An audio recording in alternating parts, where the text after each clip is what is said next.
That process of encirclement and destabilization continued right until World War II. On the eve of World War II, Foreign Minister of the Soviet Union named Litvinov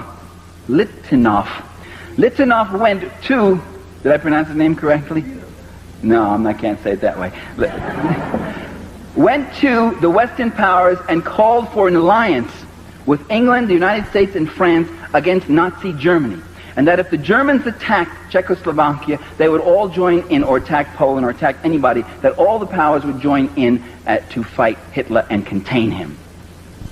The Western Allies refused those overtures from the Soviet Union.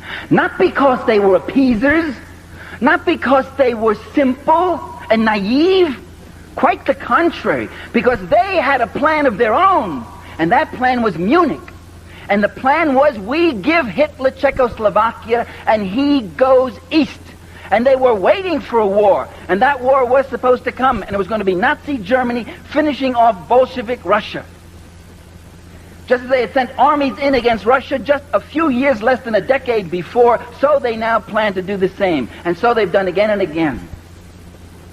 And that war was fought, and most of it was fought on the Eastern Front.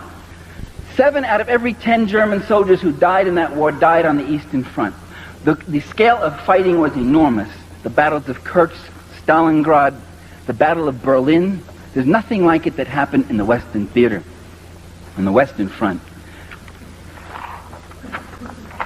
In the Battle of Berlin, you saw 2 million German soldiers against 3.5 million attacking Soviet soldiers.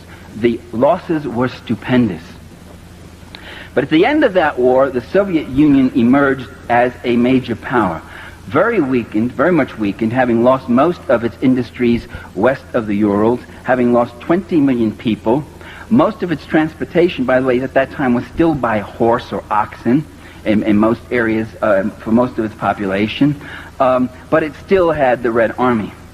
And yet it was not an army that had any intention of marching through Europe. Although that was a NATO myth that was cultivated at the time. And there's an interesting set of documents that just came out in the American Historical Review which point out now that the West and the State Department never really believed that the Soviets were going to invade Western Europe. That was a myth which they consciously propagated. They knew that after an exhausting war, the last thing the Russian people would ever go for, or the Russian leaders themselves would ever go for, was another war. There was no sense, they had no interest in such a war.